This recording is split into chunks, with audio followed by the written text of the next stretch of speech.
are back. You're listening to You Would Think, the Philadelphia Flyers podcast. I'm your host, Kyle Collington, and joining me once again, Mr. Kevin Durso. How are you, bud?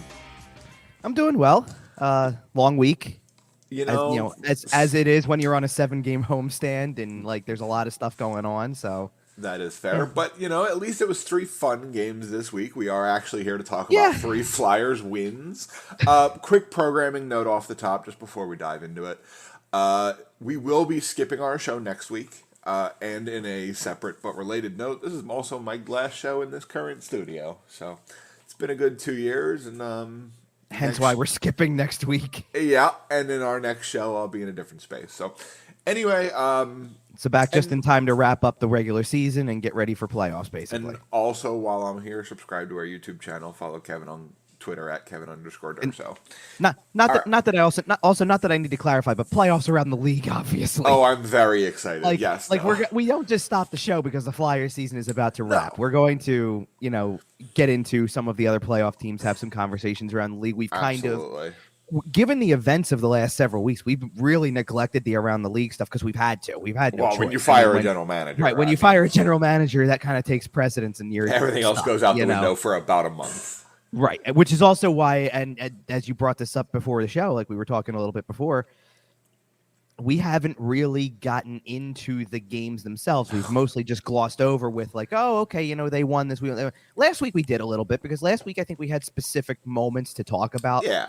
Owen Tippett had the hat trick against Buffalo on that Friday night, and then the Saturday game against Carolina, Tyson Forrester scores his first goal. So it's like, okay, you've got some moments to go off of. And I think that the same can be applied this week as well. You're looking at the moments within the games a little bit and things like that. But I know that there's also a big underlying subject within all of this, within the last 5 games, very much the last 5 games in a vacuum here. Right. Well, the last 5. The Flyers are on a 5-game point streak. Right, and they've won 4 of them. Yeah, they're 4-0-1 in their last 5 all of a sudden, and nobody's talking about it. Well, not only that. Oh, there's plenty of people talking about it. Don't worry about that. No, not only are they have they won 4 of the last 5 and have points in the last 5, they are less than a second away from a 5-game win streak. Yep, that's how close they are to a 5-game win streak. That Carolina game was wild. Yes, it was. Yes. And that Carolina game showed you everything you need to know about the difference between Carolina and the Flyers. And I'll lump this in a little bit when we talk about the games themselves, because I do have a theory behind, or not a theory, but I have an explanation as to why this is happening.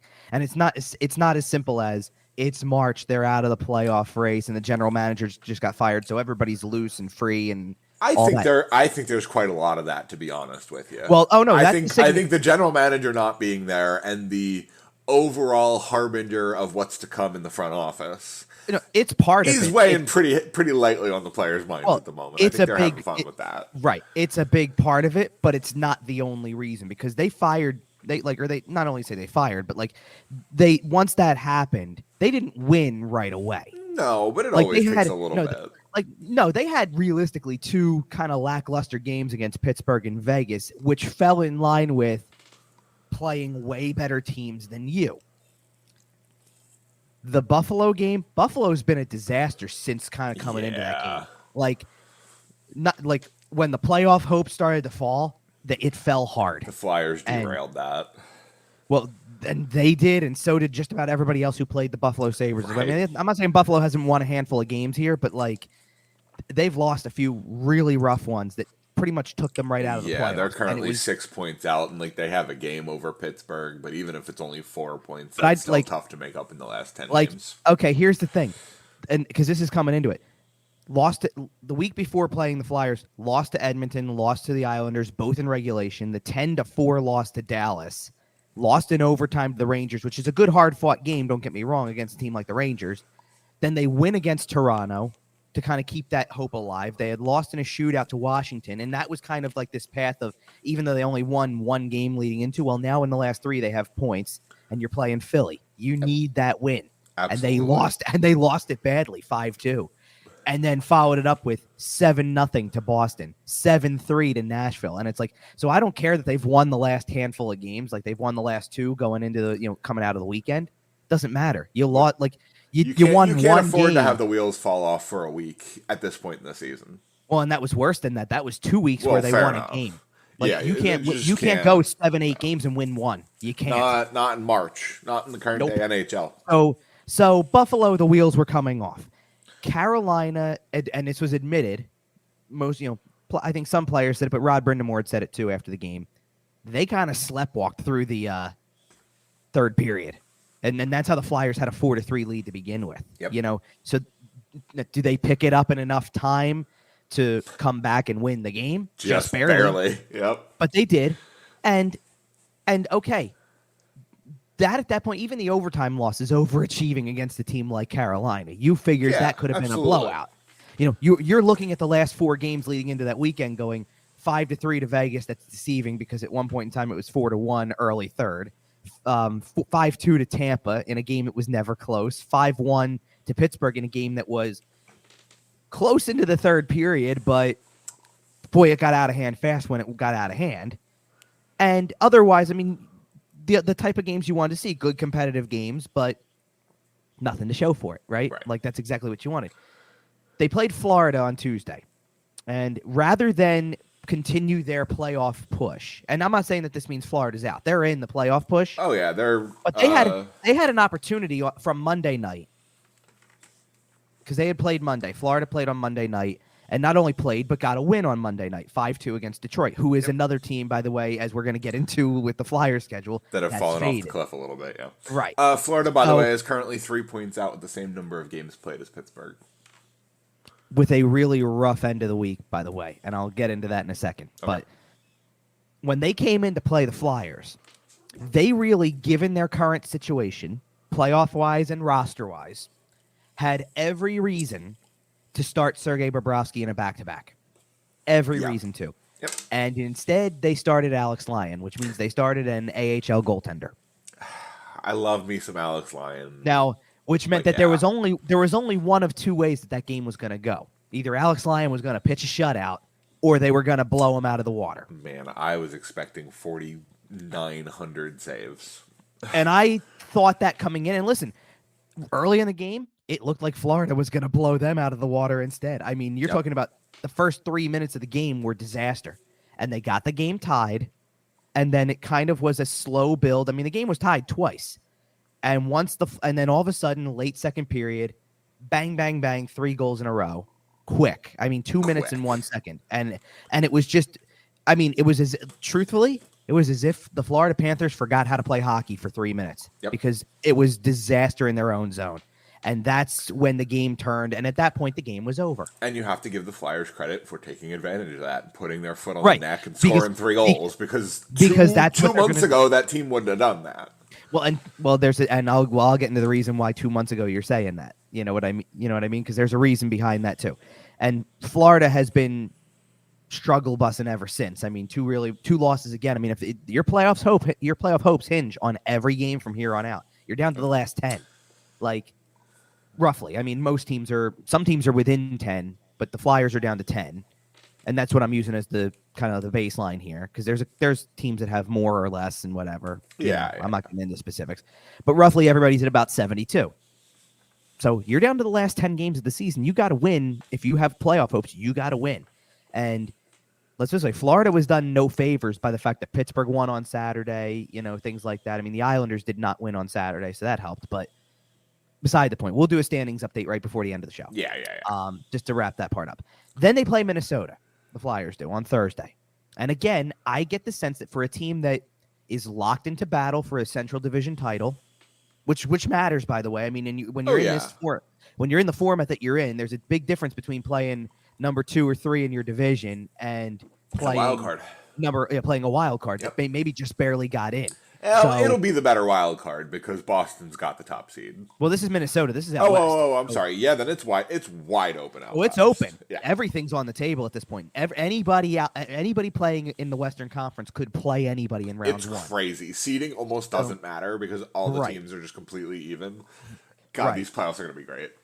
Yeah. So I think that Minnesota kind of slept through part of the game too. It's like it's very much the sense that you've got a couple of the better teams that are sitting there and kind of looking at this and probably overlooking it slightly, and then having to really catch up to it. Now, granted, Minnesota, unlike Carolina, kind of had these moments throughout the game. They were trailing.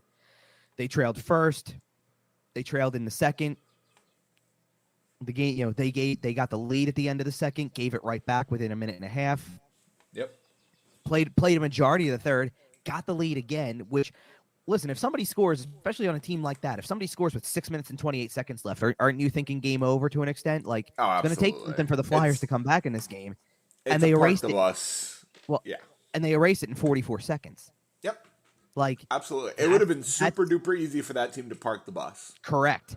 And so, and then that takes you into overtime. The overtime was very conservative, very boring. Like, we've seen that a lot. Yeah.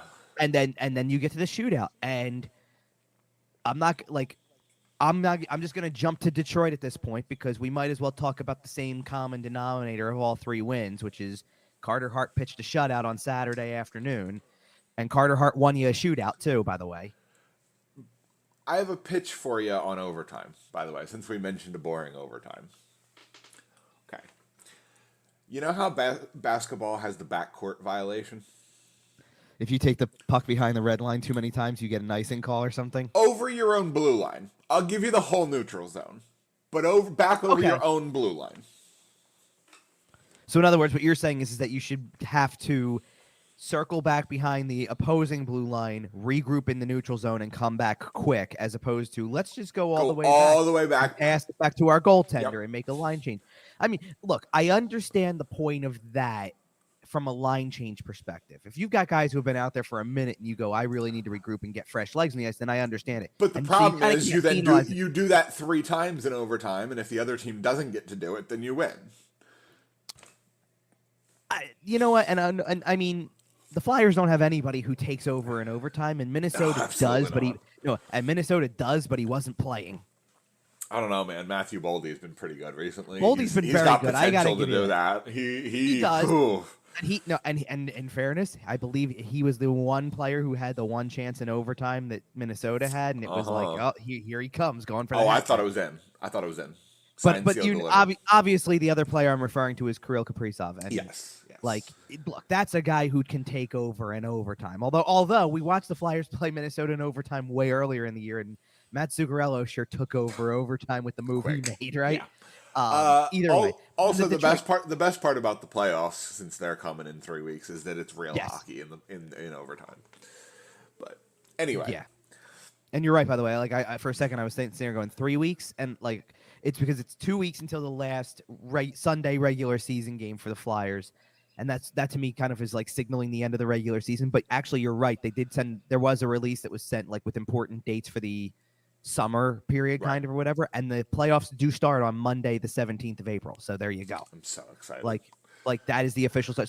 So it's kind of a weird situation because the NHL has a handful of games. It's 2 games on the 14th that were not there originally because of earlier postponements. There was some, I believe it had to do with Colorado, because Colorado's one of them. Nashville's one of them. Nashville had to postpone a game because of flooding. They postponed 2 games.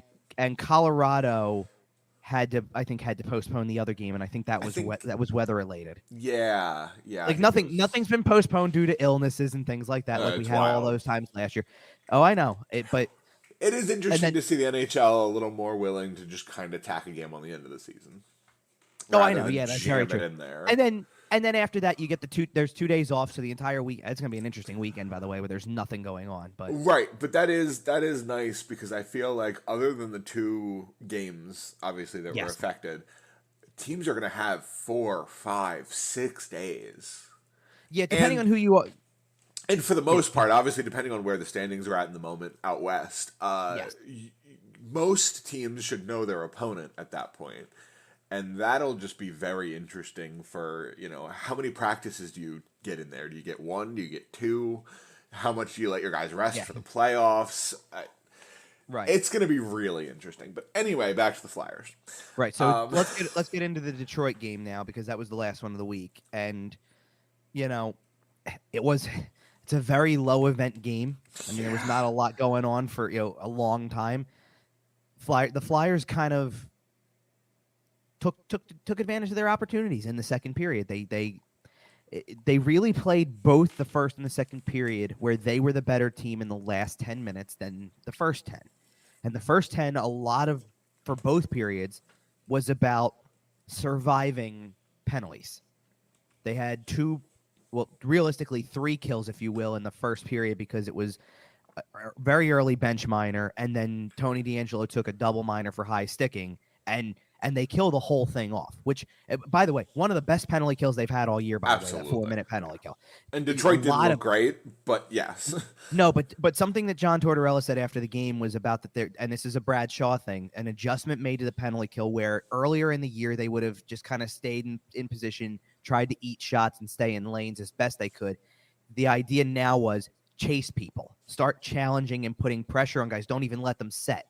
So clearly that had, and listen, you're going to see that way more against a team like Detroit than you will against, say, Pittsburgh or Carolina or, Boston. You're probably not going to pull that off against Boston with the skill level you have and with guys who have, with a handful of guys who have never played penalty kill before, because that's the case. You're experimenting right now, and as you should.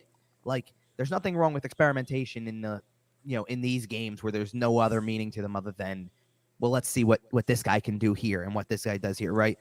And then the same thing happens in the second period. They took an early penalty, so they had to kill another penalty off.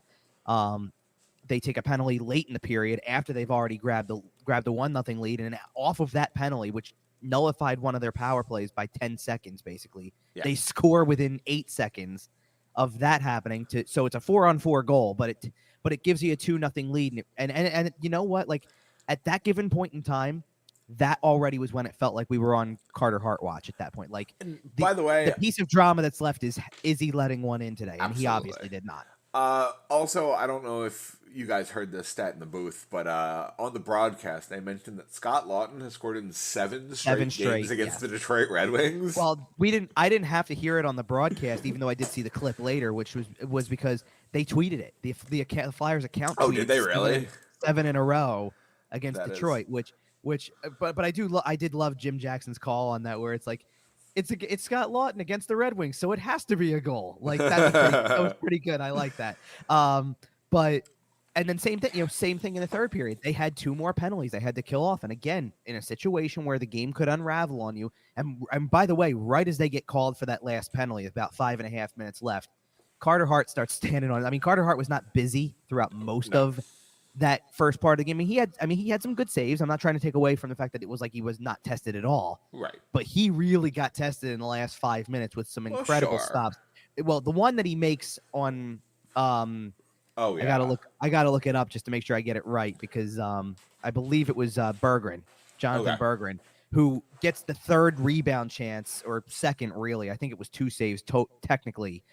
It looked like literally from my vantage point, and he's right in front of me, by the way. It looks like 3 because he actually bats it out of the crease with his stick instead of another player touching it. And I thought it was pushed back in on goal and hit him. So I gave him a save, even though it probably wasn't. But it was dangerous for a long time. Well, he made a high save with like his left shoulder, or with his right shoulder, I'm sorry, and he like shrugged one off. It went back into the slot. He got it out of danger with his stick, and then Berggren's there to pick it up, and he basically has no choice. He's falling over that direction anyway, trying to push it out of the crease, and then just puts his glove up, and the thing hits his glove. Yeah, it's incredible. It's insane. And it's easily his best save of the year. It's going to be one of the best saves of the year around the league, because there were people. I mean, I don't know if it tops the save that I saw Ilya Sorokin make the other week. There have been a couple. Are you talking about the paddle save? There have been a couple really good ones. Yes. There have been 2 or 3 absurd paddle saves this year. Absurd paddle saves. But that's a spot where, like, at that point in time, it's a 2-0 game. Detroit's on the power play. That save's huge if you're going to win the game. Oh, yeah, because they score there, and, I mean, who knows? The push could be on at that point. Absolutely. Exactly. They pull the goalie. Things get interesting. And for the longest... Put it away. For the longest time in that third period, it wasn't a high volume shot period for either side. Right. And it turned into one quick because of those power plays and the amount of desperation saves that Carter Hart had to make. I mean, I remember looking up at one point in time, and it was like shots were almost dead even or close to, and it was like 22-20 or something like that. Maybe Detroit had the lead there. And the next thing you know, you blinked and it was down to the final minute, and Detroit was suddenly up to 29, and the Flyers were still at 22. And by the way, they still haven't let one in. Right. But the shot volume went up heavily. And then I want to use this guy to talk about to kind of transition into our next topic here, but the empty netter scored by Mr. Tyson Forster, who, by the to way, seal that game. Who, by the way, is back down with the Phantoms. That was an expected move. And look, I'm conflicted on this. Not the part where he was sent down. What I'm conflicted on was John Tortorella kept talking about, well, the Phantoms don't play until Sunday, so we're getting a look at these kids, right? Well, and here's the thing. That's not true. The Phantoms played on Saturday night, so kind of in a way, Tyson Forster and Igor Zamula, who played on Saturday, really probably should not have been playing. Should have been playing for the Phantoms, right? If your response earlier in the month, within the last couple of weeks, really is going to be because Forster came up for the Carolina game and never went down. Right. Like when they played Carolina, they needed Forster and Elliot Desnoyers up basically on emergency. Right. And then decided to keep Forster and use a call up on him, sent Desnoyers back so they didn't burn a call up on him. But they kept Forster around for the 7 games. And the reality of the situation is that even though Forster gets points and like his first goal points in the weekend, like last weekend, and then goes into this, he really shouldn't have been playing in any of the games from Friday and beyond on any of the last 2 weekends. Right. Not if your response earlier in the month was going to be, hey, you know what? The AHL is one of the best developmental leagues, and they're in a playoff race, and these guys need to be part of the playoff race. Well, then play them there if that's the case. Like, it was very hypocritical of John Tortorella to talk about how he was going to keep these 2 players around for the next 3 games that early in the week when you knew, like, I'm sorry, it's too easy. I knew that the Phantoms played on Saturday. You should know too. Don't just push it to Sunday and kind of do this, make your own version of the schedule where it's like, no, I'm saying that they don't play until Sunday because that's what I want to believe, because that's when they'll go back, right? Like, and it sounds to me like they're not coming back up anytime soon, and there's not much left to do with this. Like, by my quick calculations, by the way, it looks like the Phantoms are currently sitting in the 2nd wild card spot in the East. Well, it's not the same. Is it not the same? Format. Okay, well, no. they're fourth. They're fourth. They're fifth. Fifth. They're fourth now. I'm sorry. Are they fifth? Yeah, okay, so the top 5 teams in that division make the playoffs. That's how the structure works. Okay. It's weird. There's a lot more playoff teams kind of go around. There's divisions. Strange. Okay. Well, then they only have a 2-point gap right now, so it's definitely a tight race. Right. So they need every bit of help that they can get. And look, to their credit, they won. The Phantoms did win last night to kind of keep that going in the right direction. So without the players that they could have had, they still got to win. So now they're getting, and I can only imagine what Forster's going to look like in an AHL lineup once he's played 7 games at the NHL level and produced. I mean, you're talking about a guy who now has, he excuse me, he has points in multiple games in a row at this point. I mean, he really started to string it together. He had points in his last 5 games after the first 2, kind of getting a feel for how things work or actually it wasn't the first 2, it was the first 3. I'm sorry, but like still. Because it was that 2 games on the road. You knew he was kind of getting a feel for things, nervous, all that. But he's got seven points in 8 games. But then plays against Vegas, and you could start to see, like, it was like, okay, he's around it, but it's not happening yet.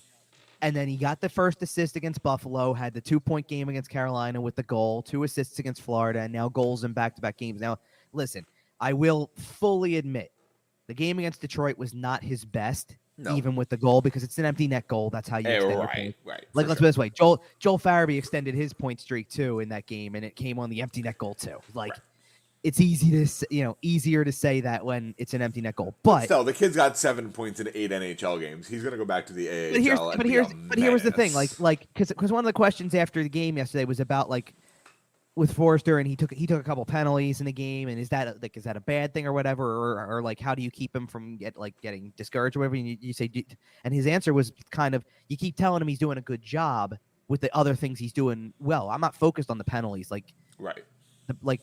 I don't take the penalties as a negative, but I focus on the positives when talking to him, and he gets that.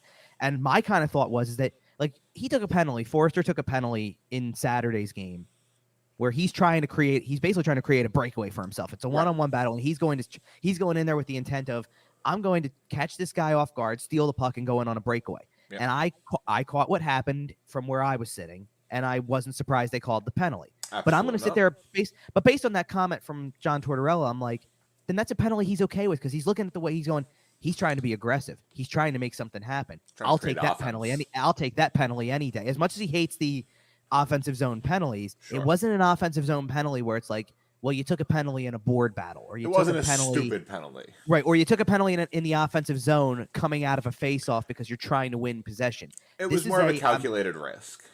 Right. Yeah. It wasn't reckless. Exactly. It wasn't stupid. You weren't putting the team at a weird disadvantage. You took a calculated risk. It didn't work out. You got called for the penalty. And there was and here's the thing too. It's what Tortorella doesn't like when they take penalties, especially offensive zone penalties, is when it's blatant. Right. And as much as I saw something that I thought would be warranting a penalty call, doesn't mean an NHL ref saw it. Well, no, because the ref did obviously in this case. No, I know, this was called, but it doesn't. No, but it doesn't mean that what looked like it was obvious to me and what an official definitely called is obvious to everyone. And so maybe Tortorella's looking at that and going, that's a 50-50 call. Like, he's trying to make something happen. There wasn't much there, so they called it, but there wasn't much there. Right. I'm okay with it if there's not much there. Like, we could argue for days that was not supposed to be a penalty, right? Like, that's the kind of thing that there is. So, all right, so do you want to get into the next kind of subject now that we've kind of highlighted all the games, and we can go into some of the players in the meantime? We're going to go into some of the players in the meantime because we're getting into that. Well, you want to do this first? Yeah, the young players. That's why I was kind of starting with Forster. Oh, okay, so I thought we were talking about the other frustration. No, I want to stay on the high note here. I want to stay having fun. I want to stay talking about the kids because I think the kids have been a lot of fun here. Tyson Forster has looked great for the most part. Overall, he is what he is. Asterisk because he's a rookie, etc., etc. But he's looked great in what we've seen in him.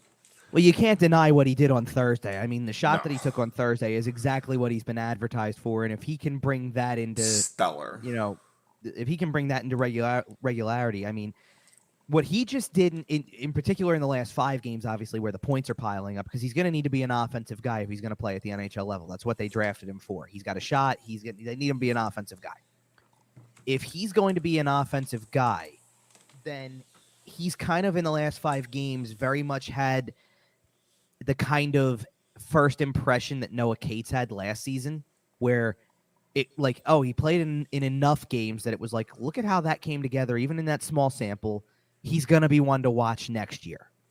And I think that that's fair. And at the very least, I don't know if he's making the team out of camp next year because that's not how John Tortorella operates. It's not about, hey, just because you had 7 great games and Tortorella's gushed about this kid for the last week and a half. Sure. And he seems like he's loving every bit of what he's doing. And I understand why.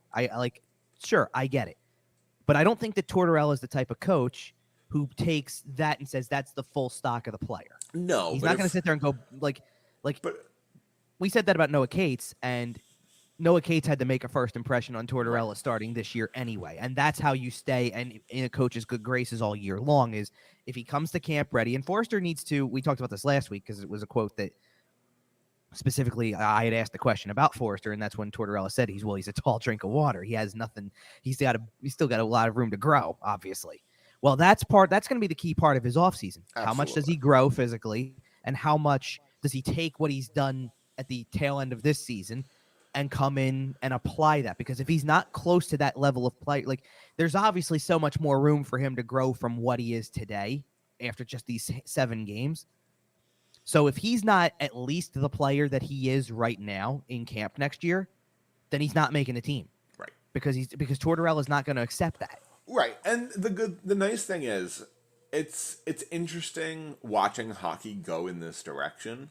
Mm-hmm. More and more guys are starting to work out earlier, are getting in better shape, are doing more work in the off season, are staying active longer, are even just overall around the league, I would say guys are partying less. I would say guys are drinking less. I would say guys are working out more. Guys are on health plans more.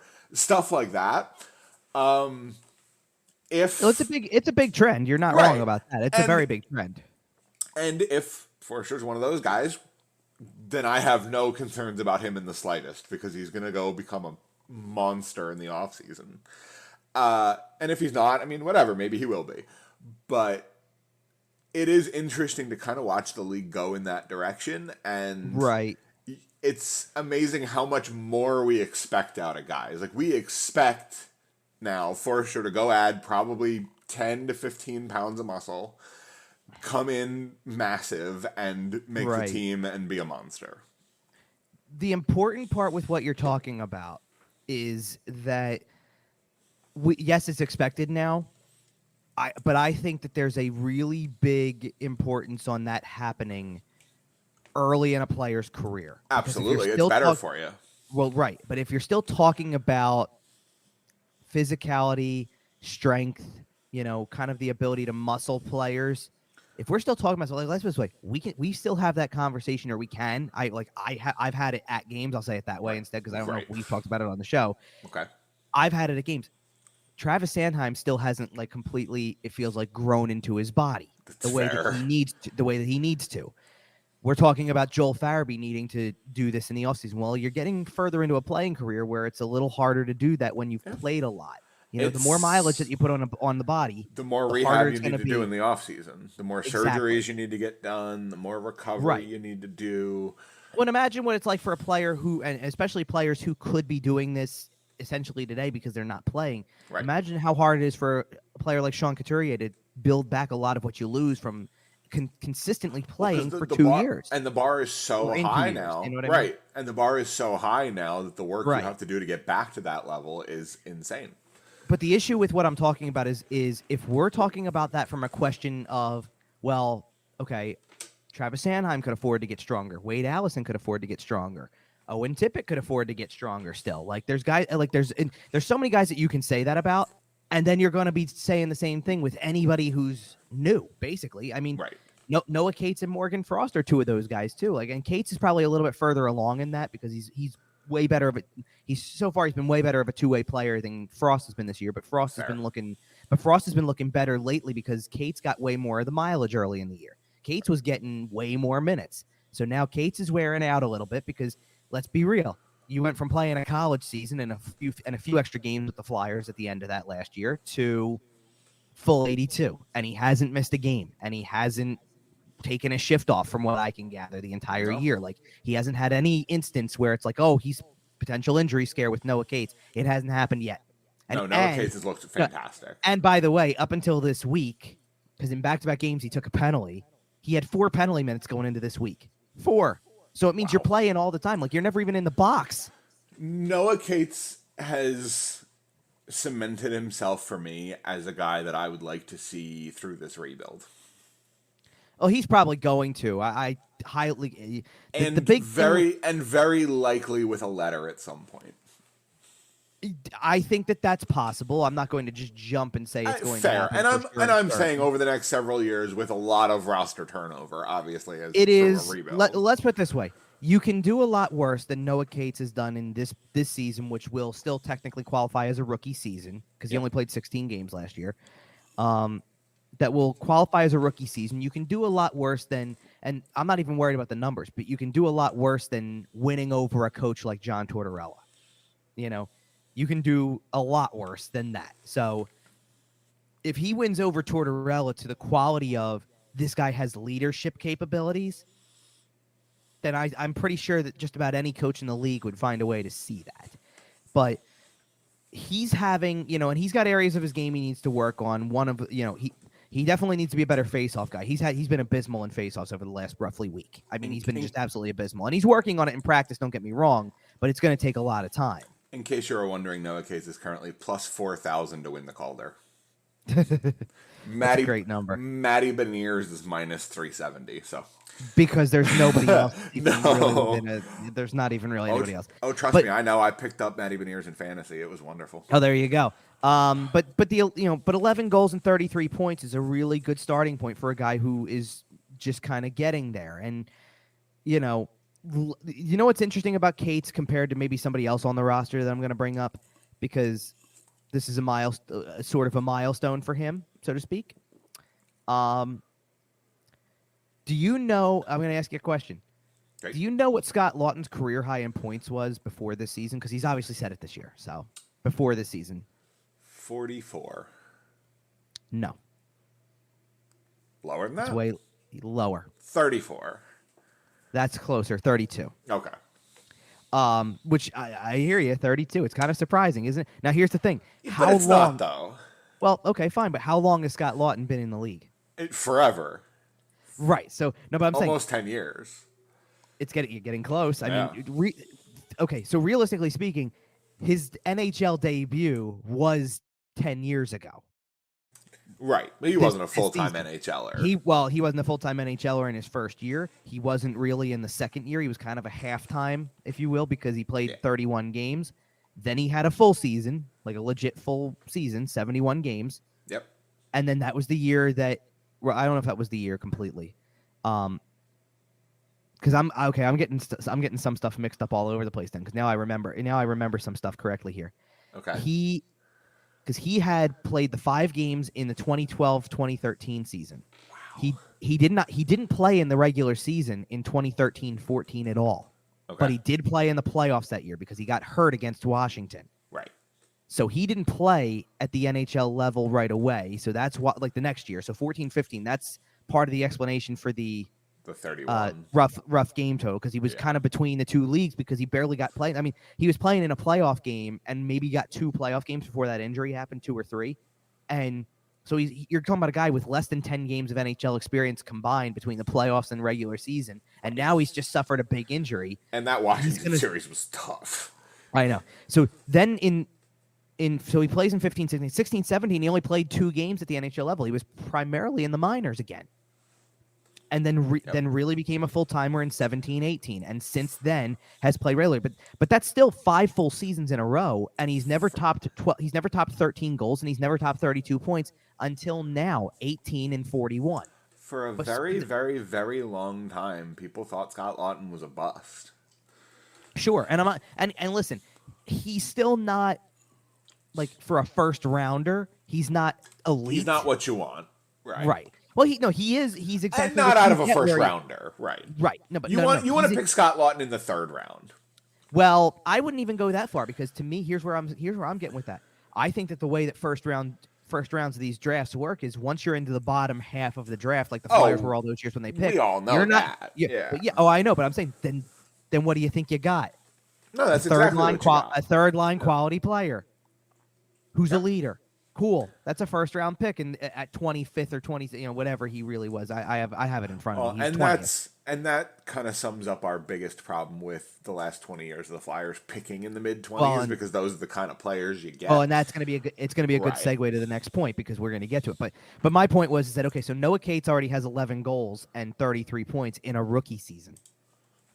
It took Scott Lawton his entire career to this point to get 33 points.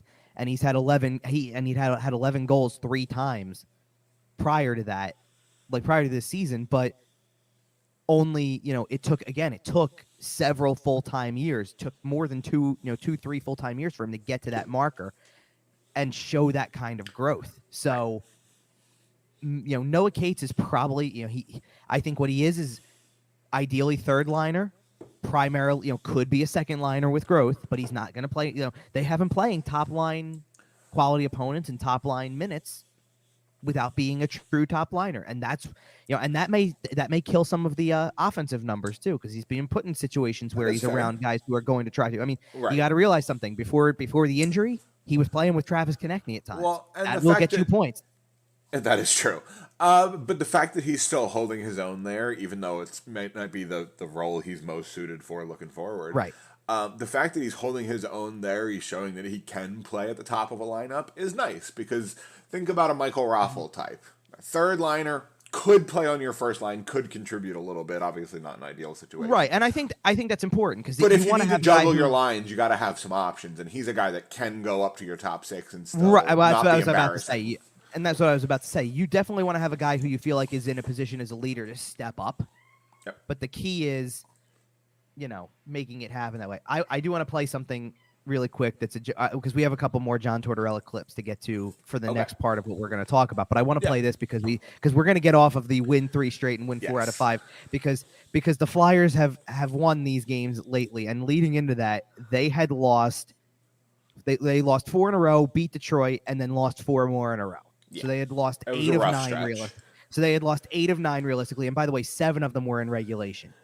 And even before then, they had gotten another since the All-Star break, they were, they had I have 1, 2. It was 3 wins, and then I got 2 in overtime. So everything else was a regulation loss, and we're talking like 10 games in February, and then that was another 7 into March. So you're talking 3 wins, 2 overtime losses, and 11 regulation losses.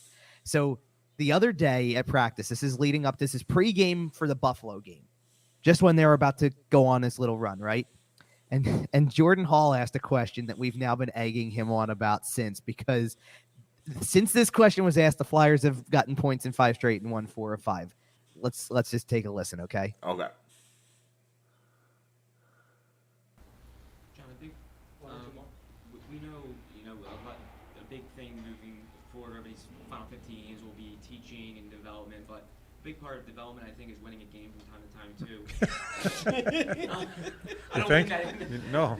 Yeah. No. Yeah. How important would getting a couple wins here so these guys are believing? Yeah, just for their sanity. Because see, I don't think we've played poorly. We've played well enough to lose games, and our schedule, the last 4 games, I think we've hung in there. In 3 out of those 4 games, I think we've done some really good things. But we just don't win.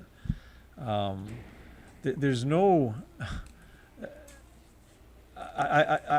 We're going about our coaching as we always do, and I think the players have played hard. But, the last game, we score 3 goals, right? We take gloving the puck in the neutral zone, putting it and grabbing it as a penalty. We take too many men on the ice. And it hurts us. It comes back and hurts us because we crawl back into it. We still don't win. So we've got to try to get everything in order. Our discipline and continue to work hard and try to find a way to win. So there's when you're developing people and you're trying to find a way to teach them how to be pros, winning is important. That's why they put the uniform on. So it's been very frustrating for everybody. So basically, the comment was right. The comment was, don't, for development's sake, don't you need to win a game from time to time? And Torch just starts laughing, like wouldn't it be great if? Yeah, of course it would. Right. He just goes, "You think?" Well, right. Of course, we've talked about it here before on the show. Like, the players aren't going out there to lose. The coach isn't coaching to lose. Everyone out there is competitive. They are all professionals. They are all trying their absolute best to win every single hockey game they possibly can. Exactly. And that was just, I just wanted to bring that up because that was a funny moment. Yeah, absolutely. Of course. And it's just hilarious. By the way, I'm gonna pull this clip up too because I know that, again, to get off of the last 4 games or whatever. I had sent you this earlier, so I know you know what this is. Yeah. This is John Tortorella's response because, by the way, one of the win against Minnesota was his 700th career win. Which, by the way, congratulations, John. I didn't have this at the ready yet. I should actually get this pulled up really quick because I don't remember. I didn't see it off the top of my head anyway. Where that ranks him all time in coaching, from coaching.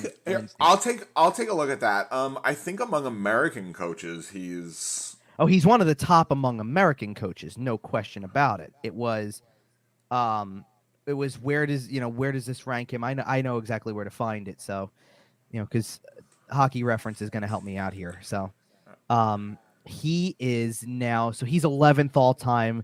Actually, okay, that's funny.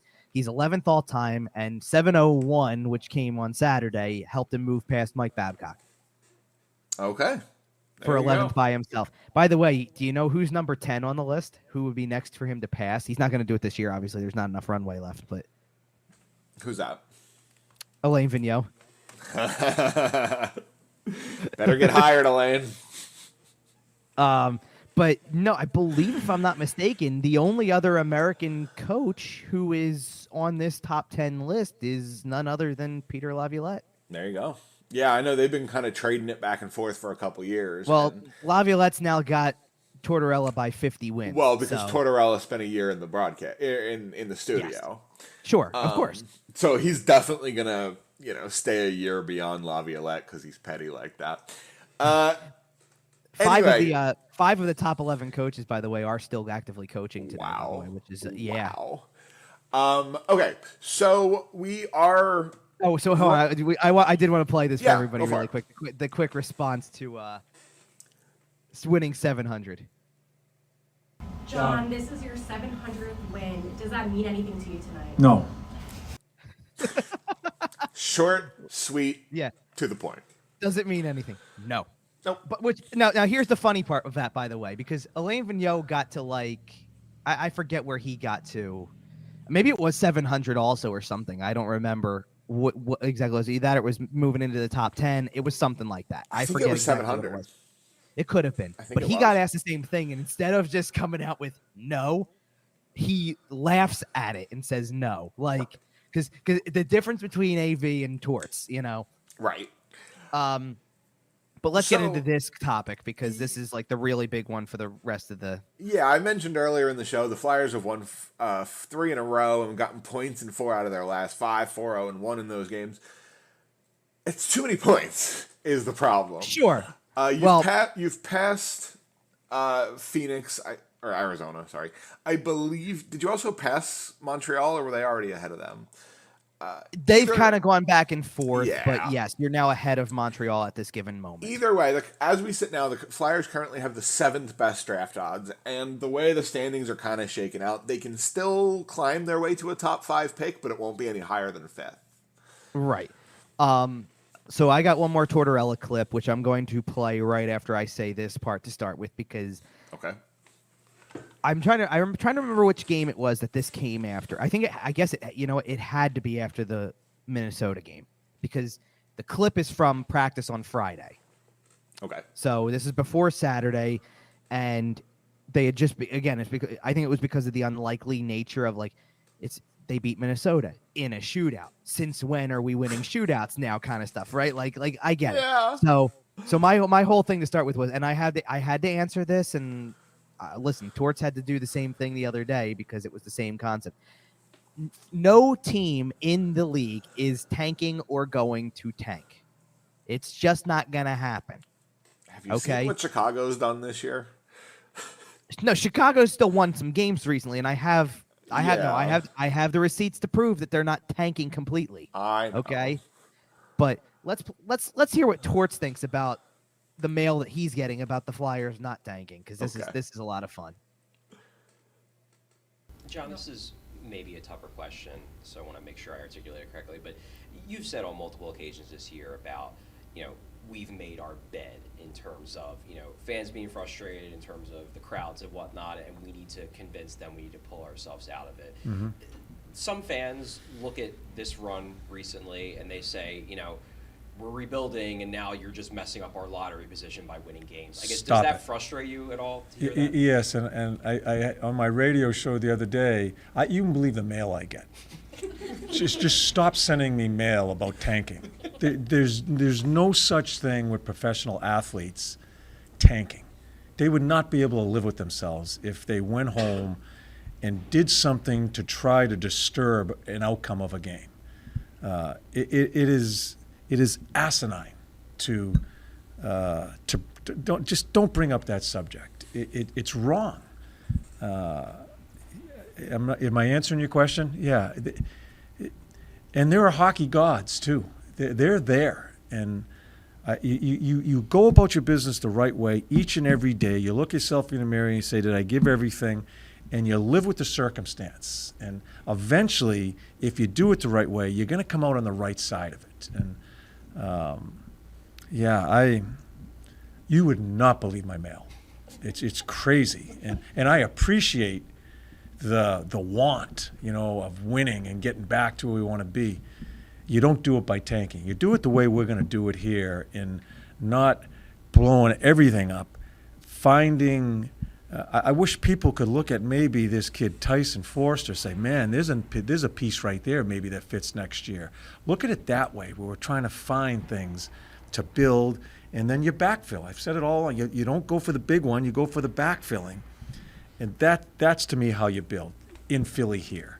So basically, the long and short of that was, and by the way, the point that everybody really like that I at least am laughing at is because so Charlie O'Connor is the one who's asking the question there, and even says there's fans who are now saying you're like we're rebuilding and now you're ruining the draft lottery spot or whatever. And I'm pretty sure you could just you heard it. John Tortorella goes, "Stop it." Stop. Like, He which doesn't is great. He doesn't care. He does. Well, he not does. care. No, and his further explanation is we have to do it the right way from a standpoint of, look, there are hockey gods and you make your own circumstances. You got to go out and give it everything you've got and do it and play the right way. And then you backfill off of what comes through. You don't blow it all. Like, funny, you don't blow it all up right now. Hey, by the way, did you hear the rumor that Charlie is going to be in the dunk tag at the carnival? That's today? not a rumor. It's confirmed. It's true. Yes. Oh, I can't wait to see the video. He's not the only one. Sam Filippo's doing it too. I saw. Nice. Okay, so next year, yeah. Darso? Next year, Darso? I don't know. No one's asked me. I don't know. I have nothing to do with the carnival today. I have a day off. Listen, Valerie, whoever's in charge of the carnival, Valerie, Don't get Val Camillo on me. Kevin Darso for Dunk Tank. Come on, make it happen. You know what it is? I don't think enough people know who I am for them to care to come up and donate. Kevin money Darso for Dunk Tank. Make it happen. Let's go, baby. Either All way, right. I gotcha.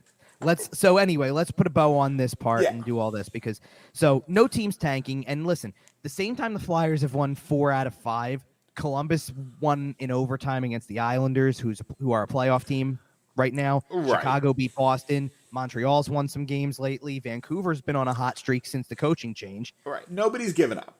Right. Nobody's deliberately trying to lose. Nobody's throwing games. And what I just want to say about this is if you're going to be frustrated as a fan with what the Flyers are doing today, then you've got it all. Well, no, then you've got it all wrong because, and here's why. It's easy to look at the wins in 4 of the last 5 and points in 5 straight and wonder what exactly does this accomplish at this time of year. But the reality is that this season, your hopes that hinged on Connor Bedard and Adam Fantilli and the possibility of getting these things, they were equally as dashed by your October and by your January as they were right now. And to be honest, winning a couple of games is going to cost you like half a percentage point, and it's a lottery anyway. Right. Like it's not that dramatic of a difference in terms of the percentages. It is a little bit, and I'll get into that. Not outside of the top 5, which is where they're going to be. Well, that's where it's dramatic. That's the problem. And sure, if you were in the bottom 5, but you probably should have been. But the point that I'm making is, so the Flyers won 5 games and had 11 points in October, which was basically half of a month. Right. For regular season purposes. In January, right before the All-Star break hit, from December 29th to January 28th, that month, they won 10 games and got 22 points in the standings. 4 wins and 9 points in the last week is not what ruined these chances. Ooh. It's the whole thing. The problem with the current run is that it comes when the team is out of it, obviously. And yes, the reason that you're encouraged by things is Owen Tippett's doing this, and Tyson Forster's doing this, and Joel Farab's doing this. And by the way, Forster's the player that Tortorella brought up in that whole thing about people should be encouraged by Tyson Forster. That's not false. Tyson Forster we should be encouraged that Tyson Forster is helping your team win games in March of a year that's been otherwise lost as fresh off of his debut. And Absolutely. Joel Farabee's picked it back up. And the year that Noah Cates has had, and kind of the quietly good year that Morgan Frost has put together, and the things that Travis Sanheim has done lately, and Carter Hart's been doing all year. But it wasn't like this was all season long, maybe not for Carter Hart, but like all season long where it was like, how many games did the Flyers win in October because of Kevin Hayes and Travis Konechny? How many games did they win in January or get a point in because of Tony DeAngelo or James Van Riemsdyk contributing regularly? Yep. It's one thing if you've progressively gotten better with the way that you're playing today from October on. And it's, hey, we were winning games, even if it was out of the gate, whatever the case may be, we're winning because of these kids.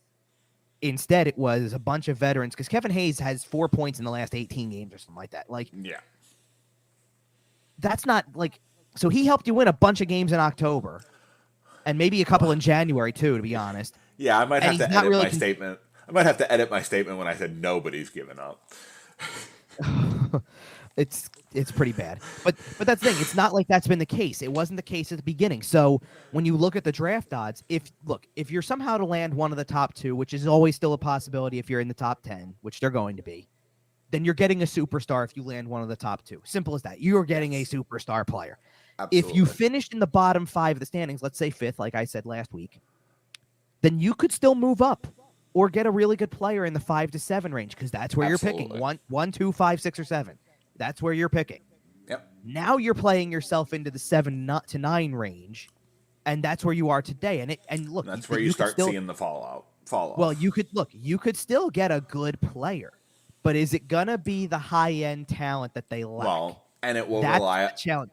and it will rely a little more on that player being developed. Which, in fairness, they've made as far as I'm concerned, they've made 2 really good development calls in the last little while. Which is number 1, making sure giving Tyson Forrester a shot, allowing him to stick for a little bit, and then making sure he's back for the playoff run. I mean, they did it a little bit out of order for my liking, Fair. but still, he's going back for the stretch run of the playoffs. And if we don't see him for the rest of the year at the NHL level, then fine by me. He showed you something. We got something to build on. He'll be back next year. Yep. The really good developmental decision they made, Cutter Gauthier. Okay. Yep. Going back to college, which they didn't really have to make. Say he Cutter had kind to of do made that one. But I'm sure. But if he was advised in any way about going back, He is was better. advised to stay. But if he was advised that way, that is the right call. As much as you would love to see what he can do after playing in college for a year, having a really good college season and doing it at a pro level, the best thing for him is exactly what I said when they drafted him. You've got time. Take it. Let him grow. Let him play with, supposedly Boston College has a really good freshman class coming in. He'll now be a sophomore on that team. Maybe you've got hopes to do something at the NCAA level next year if you're BC, and he's going to be one of your leaders. Oh yeah. And that's a big deal. That's big for his development to do it at that level first, and then still possibly in a position be in a position where he needs that full year in the AHL before he's ready to. Sure. Go ahead and take it. Please take it. Rebuild means patient. Let's be Exactly. patient. And if you're trying to do this at 2 or 3 years, you're doing it wrong. So that's the right move, and that's where kind of everything sits. Want to real quick before we get out of here, hit this really quick and.